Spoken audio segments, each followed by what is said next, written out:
ao encontro com a chapa.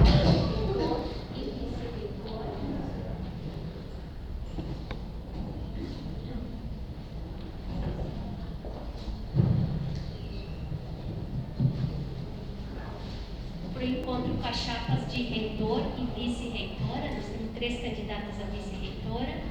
Essa é uma atividade organizada pela direção da Faculdade de Educação e a sua comunidade, para a gente debater com mais tempo, para além dos debates que a comissão de consulta já organizou, mas para nós debatermos com mais tempo com as 3 chapas. Então, é com muito orgulho e carinho que nós convidamos para sentar aqui na mesa o candidato a reitora, Carlos Alberto. Seja bem-vindo. Colega Laura.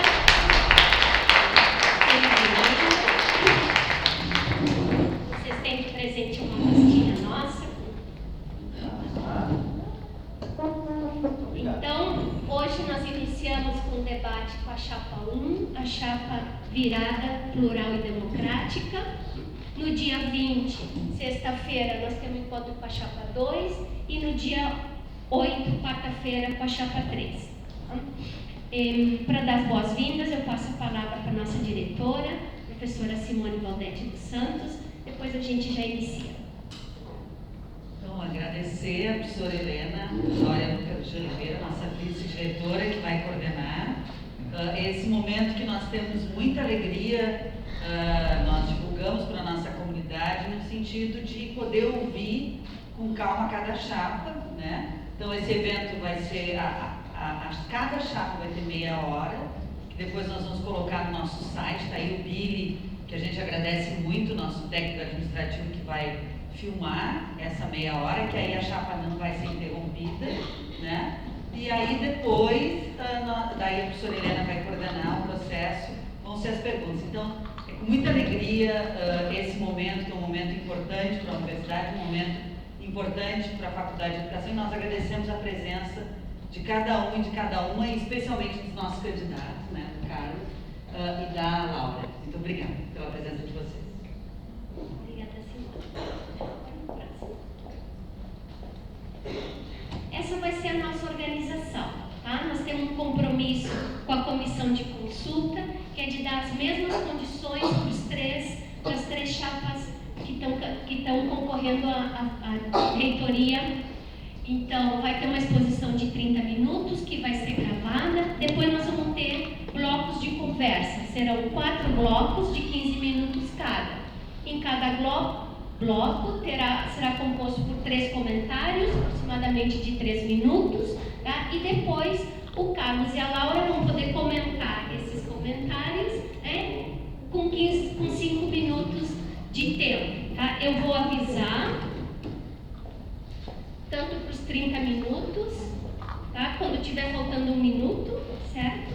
E final do tempo eu mostro o cartãozinho cor de laranja. Depois no final vão ter 15 minutos, então o Carlos e a Laura, para fazer o encerramento, e mais 5 minutos para nós terminar, tá? Nós estamos organizados para fazer esse momento aqui em torno de 2 horas, tá bem? Tudo em ordem? Então, agora começando então os 30 minutos para a apresentação de vocês.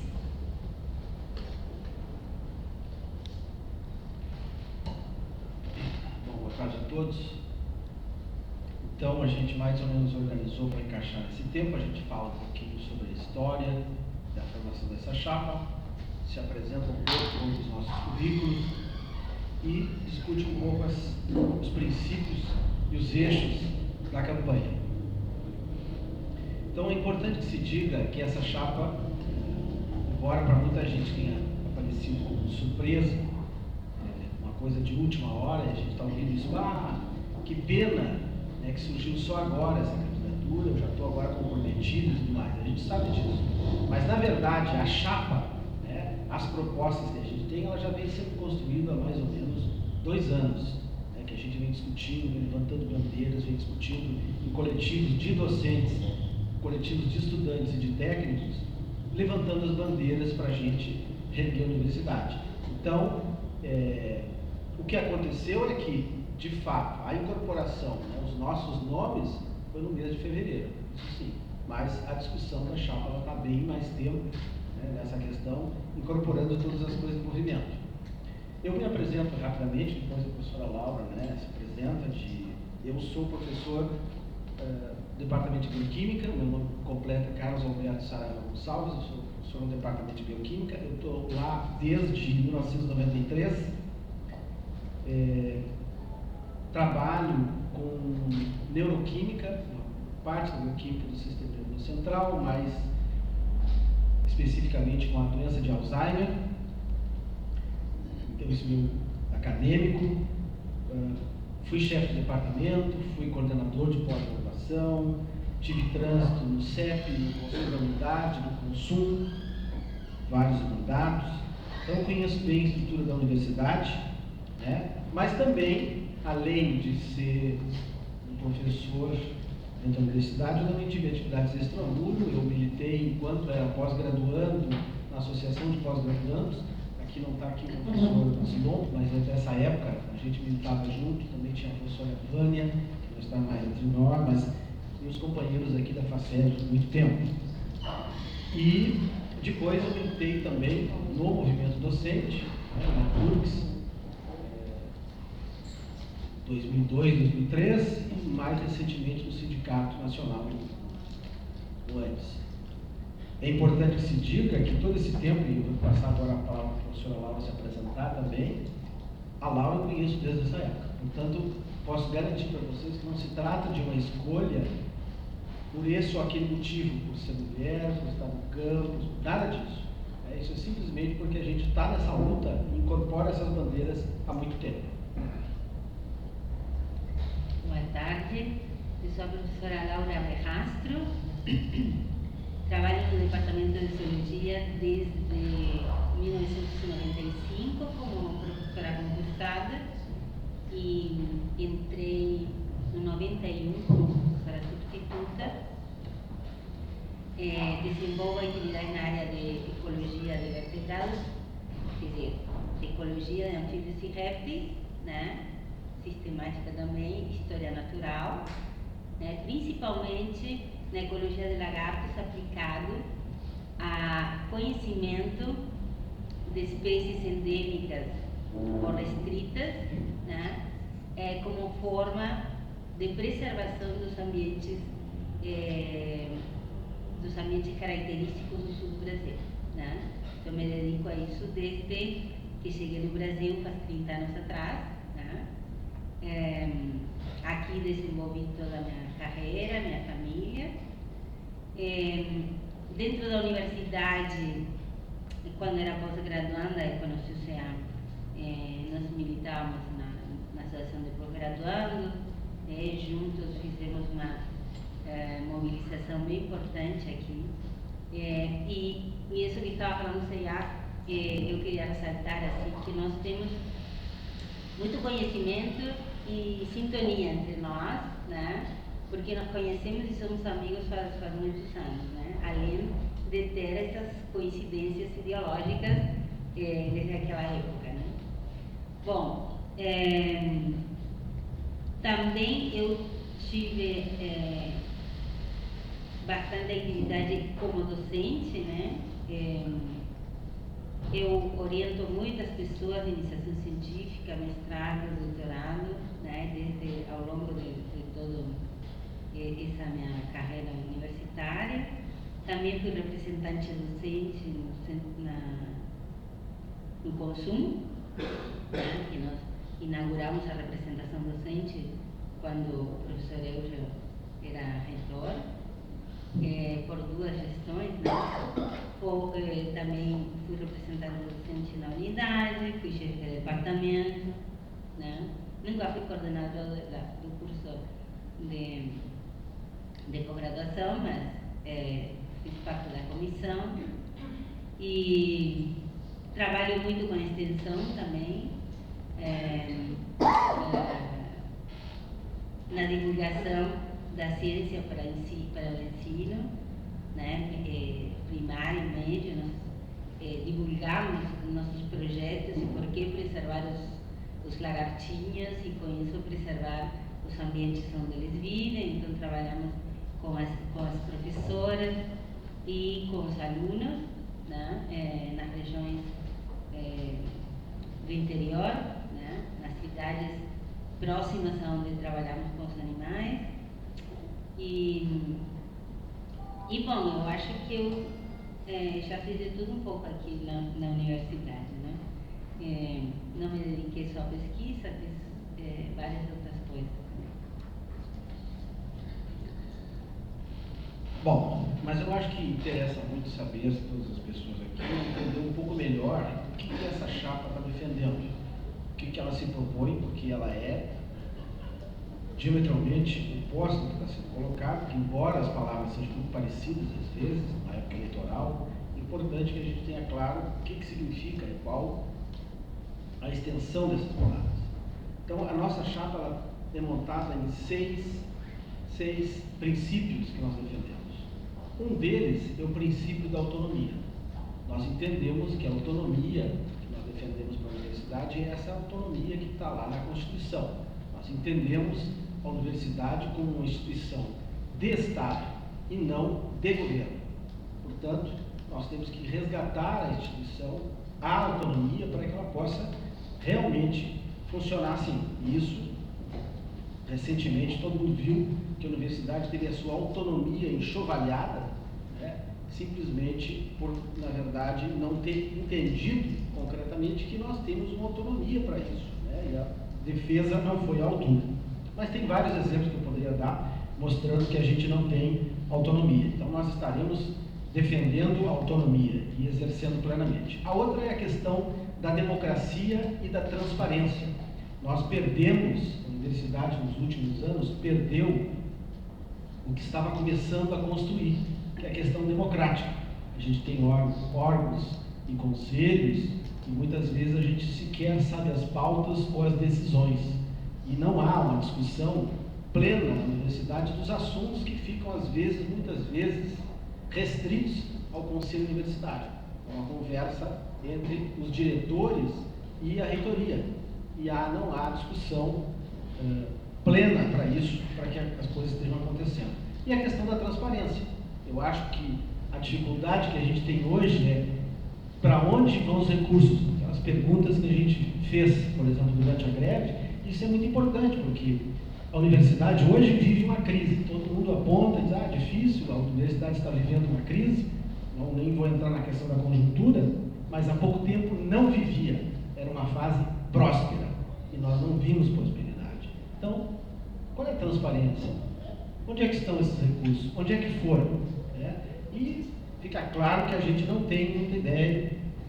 Isso é importante. A questão da defesa da gratuidade é outro princípio muito caro para todos nós. Por quê? Porque a gratuidade, há uma tentativa, né, de que a gratuidade desapareça. Isso já é permitido hoje, por lei já é. Só que, vejam só, a universidade em 4 anos praticamente dobrou o número de vagas em cursos pagos.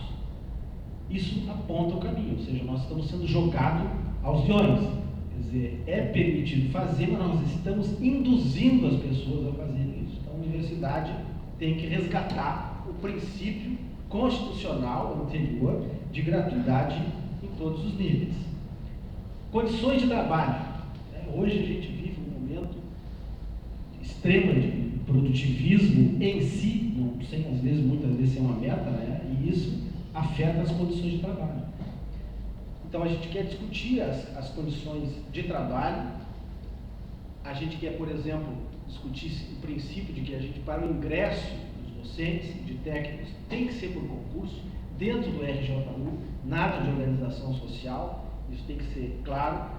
Com relação à questão dos técnicos, é princípio nosso a questão da defesa, da flexibilização da jornada, desde que garanta os 3 turnos. Portanto, a gente otimiza o funcionamento da universidade sem sobrecarregar. E temos uma preocupação clara ainda nessa questão com relação à questão ambiental. Não se trata simplesmente de uma gestão ambiental que nós precisamos, mas nós precisamos de uma política ambiental, um conceito mais amplo, né? Então, todas essas coisas. Volto um pouquinho ainda dentro dessas condições, né, de trabalho, é importante que a gente diga, tem algumas outras ações, como por exemplo as ações afirmativas dentro da universidade, que nós precisamos valorizar mais. Essas questões são muito caras para todos nós, e isso é importante que se diga. As ações afirmativas, nós não podemos negar, elas foram um esforço incrível do governo federal para colocar dentro das universidades. Nem todas as universidades discutiram autonomamente a sua implementação. Aqui na nossa universidade, foi muito um esforço, a implementação dela, muito um esforço do governo federal de colocar aqui dentro e um esforço dos técnicos e dos estudantes em aceitar, em acolher essa proposta. Porque a gente mal discutiu isso. Do ponto de vista administrativo, significava recursos e só. Nós não discutimos, enquanto docentes, por exemplo, da universidade, isso a gente quer resgatar. Nós queremos ampliar isso, mas queremos fazer isso com uma discussão clara, ampla, e nós precisamos realmente, acho que isso é muito importante. E outro valor, ainda dentro dos projetos coletivos que nós defendemos, é a questão da extensão e da pesquisa. A gente quer manter a pesquisa de excelência que temos, mas a gente quer valorizar muito as atividades de extensão. A universidade hoje, ela tem uma atividade de ensino, tem uma atividade de pesquisa, e o que não é pesquisa e ensino é jogado e se chama de extensão. Nós precisamos olhar isso com cautela, com muito cuidado, para garantir que a valorização dos extensionistas. Bom, então, esses são os eixos. Eu não sei se aqui eu perdi um pouco a ordem das coisas, mas exatamente eu vou retornar. É a questão da autonomia, a questão da democracia e transparência, a questão da gratuidade, das condições de trabalho, o apoio aos projetos coletivos, esses que eu mencionei, e a questão do diálogo com as entidades de base, sempre respeitando a autonomia de todas elas, das entidades sindicais. Então, esses princípios, esses 6 orientam esta chapa, e a gente pode detalhar em alguns aspectos sobre ela. Então, por exemplo, dentro da questão de democracia, transparência e descentralização, nós defendemos, por exemplo, um congresso universitário para discutir um novo estatuto regimental. Eu acho que isso há muito tempo a gente fala, que está na hora de mudar, de fazer estatuinte, e isso não sai do papel. Ficamos simplesmente fazendo, remendando para lá, remendando para cá. A gente ainda tem um estatuto remendado, e que não consegue alcançar as dimensões da universidade. É preciso fazer isso de maneira, segundo ponto, paritária. Nós defendemos a paridade abertamente. Quando a gente começou essa proposta, sempre havia umas discussões assim: se vocês defenderem a paridade, vocês vão perder. Sempre foi colocado isso. Mas vejam, como eu falei para vocês, esta chapa foi construída coletivamente, entre professores, estudantes. Não tem como a gente simplesmente dizer que, não, agora a gente, para ganhar a eleição. Isso não se trata de uma proposta eleitoral. Isso faz parte do eixo central dessa proposta, de corresponsabilização das partes dentro da universidade. Então, nós vamos ter tempo para discutir isso, eu vou poder explicitar como a gente faz essa defesa, mas para nós é fundamental a questão da paridade. Bom, o terceiro ponto ainda dentro desse item são a questão da transparência das pautas e decisões dos conselhos de unidade. Hoje ainda, por incrível que pareça, às vezes a gente sequer sabe o que está sendo discutido no próprio conselho. Eu acho que, claro, eu estou num local atípico, porque eu acho que a FACED tem uma tradição de maior debate do que outras unidades. Então eu certamente aqui posso estar eventualmente chovendo molhado, porque eu percebo uma maior transparência aqui, porque eu vejo que os professores se envolvem e têm coletivos para isso. Mas, em geral, nas unidades, às vezes, elas estão isoladas. Os professores mal sabem o que foi votado, e mal sabem das decisões tomadas. Outra coisa que a gente quer resgatar dentro desse aspecto são as plenárias periódicas por campus. Isso é fundamental. A universidade hoje, as coisas acontecem e a gente não sabe o que está acontecendo. Vocês lembram um exemplo, por exemplo, aqui no centro, quando aquele prédio foi interditado pelo Ministério Público E o que a gente sabia? A gente sabia rádio corredor, informações que se tinha. Não havia nada oficial, não havia nenhuma discussão, e pelo menos a gente sabia o que estava acontecendo. Isso inclui também, é uma questão simples do dia a dia, mas inclui o orçamento. Por que investir nesse prédio? Por que investir na FACED? Por que fazer isso? Por quê?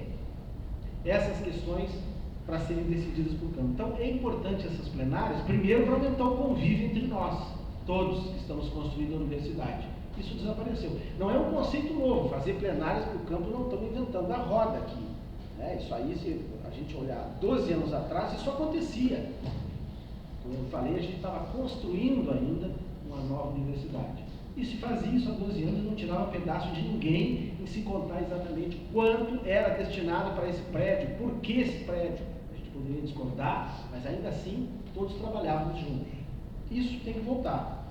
A questão da descentralização administrativa é outro ponto muito caro.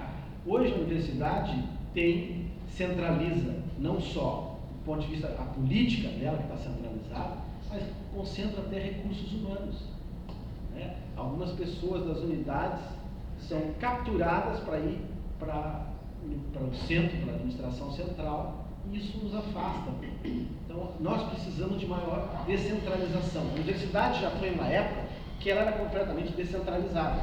Com o passar do tempo, a universidade se transformando em universidade estadual, depois passando a ser federal, ela foi centralizando funções, chegando ao ponto hoje que nós precisamos inverter essa lógica. É preciso dar mais autonomia para as unidades. Os processos licitatórios centrais têm atrasado isso. Quem não convive com isso? Uma compra centralizada, em geral, dá problema. Para algumas unidades, para outras não. Mas é decorrente de quê? De uma centralização excessiva. Nós precisamos descentralizar. A gente pode discutir mais os aspectos depois, quando tiver isso. Mas é fundamental. A matriz orçamentária, por exemplo, a matriz orçamentária da universidade. Quem sabe? Que unidade sabe quanto ganha a outra? Nós não sabemos. E essa matriz, eu digo mais, essa matriz ela vem sendo empurrada ao longo do tempo, porque com a mesma justificativa de que pobreza sempre existiu, o discurso sempre existiu, a gente diz, sempre foi assim, sempre a física recebe mais, sempre a FACED recebe menos, sempre a letras. Isso não pode ser, não é possível que a gente não tenha a matriz orçamentária discutida, quer dizer, isso só pode se vamos resolver. É um conflito, evidentemente que haverá um conflito, ninguém vai querer perder, óbvio que vamos ter um conflito, mas só tem uma maneira, você sabe como é que a gente resolve isso, é conversando, é dialogando, é todo mundo vendo, é todo mundo entendendo a lógica. Então, nós precisamos disso, porque a universidade é uma só, não é possível que a gente tenha um instituto de excelência e nós temos um outro instituto em falência. Como? Como é que se definiu essa matriz orçamentária? Como é que chegou nisso? Como é que algum curso que pode captar mais recursos que outro? Não é essa a única resposta. Existe uma... Tá bem. Então, eu vou dividir o tempo igualmente, vou passar para a professora Laura. Oi, nós também temos uma proposta em relação à melhoria das condições de trabalho e de estudo, Então, para isso, nós pontuamos algumas questões a serem levantadas nessa construção, dessa proposta, que incluem o planejamento geral específico das necessidades do pessoal docente, dos servidores técnicos administrativos, que nós pensamos que foi se deteriorando bastante ao longo dos últimos anos, as necessidades, a contemplação das necessidades dos docentes e dos técnicos dentro de seus postos de trabalho. O respeito aos cumprimentos dos direitos às carreiras, tanto docentes como técnicos administrativos, e os pagamentos retroativos, que hoje estão cada vez mais cerceados, mais difíceis de ser cumpridos. A valorização da dedicação exclusiva, que foi uma das conquistas, digamos assim, e que garante né, a excelência e a dedicação dos professores à tarefa tem sido a dedicação exclusiva e que hoje ela tem menos valor do que tinha no passado, né? E isso vai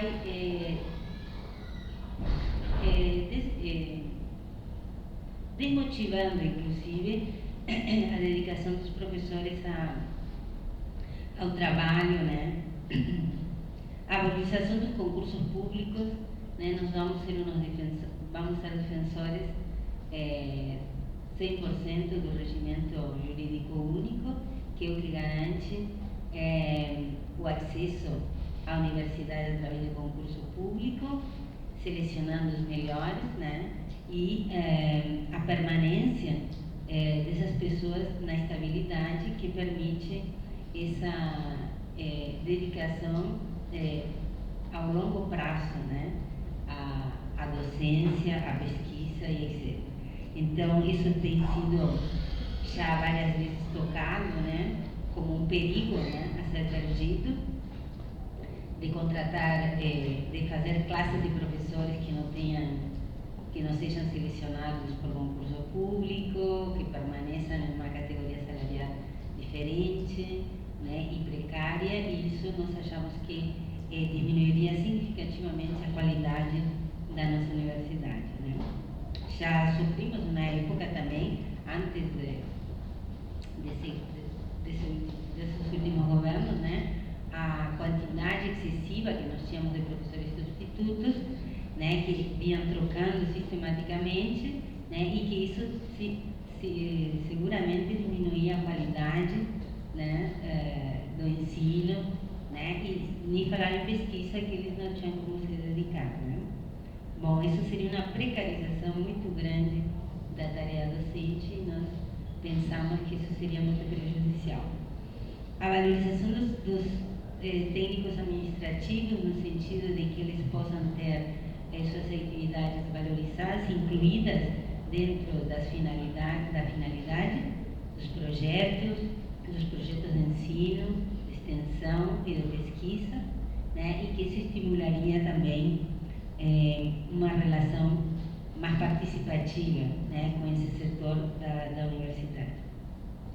A assinatura da flexibilidade da jornada dos técnicos, né, garantindo os turnos contínuos, e facilitaria o funcionamento da universidade e também permitiria uma dedicação mais acorde com as necessidades e as intenções, né, de nossos técnicos e funcionários. A melhoria da infraestrutura em restaurantes, a aquisição, inclusive, de uma alimentação com mais percentual, né, de alimentação orgânica e ecológica nos nossos restaurantes, que isso faria parte de uma política, inclusive ambiental, dentro da universidade, produzido, inclusive, no que for possível, através da agricultura familiar, que já é uma exigência, mas que poderia ser ampliada. As melhorias das condições da moradia estudantil e também da ampliação das vagas, né? Porque hoje nós temos um aumento considerável do número de vagas na universidade que não foi acompanhado por um aumento da moradia, né? E também tem insistido na degradação, precarização, inclusive, das casas estudantes, que estão bastante abandonadas. Mais autonomia nas unidades dos campos e soluções ao problema da infraestrutura, né, com uma capacidade, digamos assim, de atendimento, né, à manutenção da universidade, que está cada vez menos efetiva, né, as coisas que estragam, as coisas que se deterioram dentro dos campos. Nós não temos um serviço apropriado para a manutenção disso, né? Se estraga as torneiras, qualquer coisa que estragar é um socorro para poder ser mantido e isso em todos os aspectos da manutenção, né? E a criação de espaços de convivência, de estudo, que nós achamos que não existem espaços, que existe muito isolamento, né, dos professores, das unidades e dos setores. Não existem momentos onde se possa promover a convivência, né, e o intercâmbio entre as diferentes partes, seja sectores ou unidades. E uma política também ambiental que enfoque principalmente a planificação, né, da expansão da universidade, de forma que se tenha um plano diretor que prevê, que tenha como prever no futuro, né, novas instalações, sem ferir, né, as leis ambientais e também com o objetivo de ter algumas áreas preservadas, né? Nós temos no Morro Santana uma área que é de preservação, né, e que nunca foi implementada no papel e que vem sendo invadida, né? Nós temos também que planificar como essa expansão vai se dar em termos de saneamento, né, de preservação do patrimônio histórico que tem na universidade. Então, tudo isso tem que ser colocado no papel e planificado a longo prazo, né, de forma de que não seja a improvisação de que, bom, agora vamos fazer um prédio e vamos, então, invadir tal área ou destruir tal coisa, né?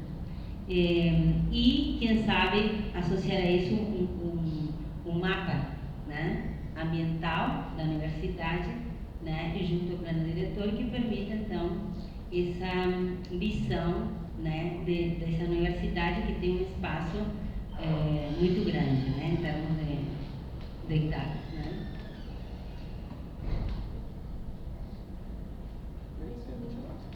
Aqui vem a parte de... Um minuto, tá. Então, só para... Claro, isso aqui fica um pouco burocrático, né? A gente fica lendo as propostas, muitos de vocês vão encontrar essas propostas no site da chapa, então vocês podem ter lá. Eu só quero, né, no terceiro eixo, que é a valorização das iniciativas coletivas e socialmente referenciadas, enfatizar essa questão da ampliação das políticas afirmativas. Mais do que afirmar, né, essas políticas, a gente quer ampliar isso recolhendo coisas, propostas que vêm da universidade. Eu acho que tem um grupo hoje de apoio, né, o CAF, ele, por exemplo, precisa mais recurso humano. A universidade tem que estar sensível a esse tipo de coisa. Se ele valoriza realmente isso, é um setor que tem que ser, né? A questão da moradia, isso que a Laura falou, a questão não só da assistência estudantil, restaurante em casa, mas é preciso apoio pedagógico de fato, né? Essas ações vão fazer a diferença. Então, isso a gente vai precisar dentro dessa política de ampliação. E encerro por aqui. Natália, podemos deixar para depois? Tá? Porque já fechou o tempo, só para a gente cumprir os 30 minutos.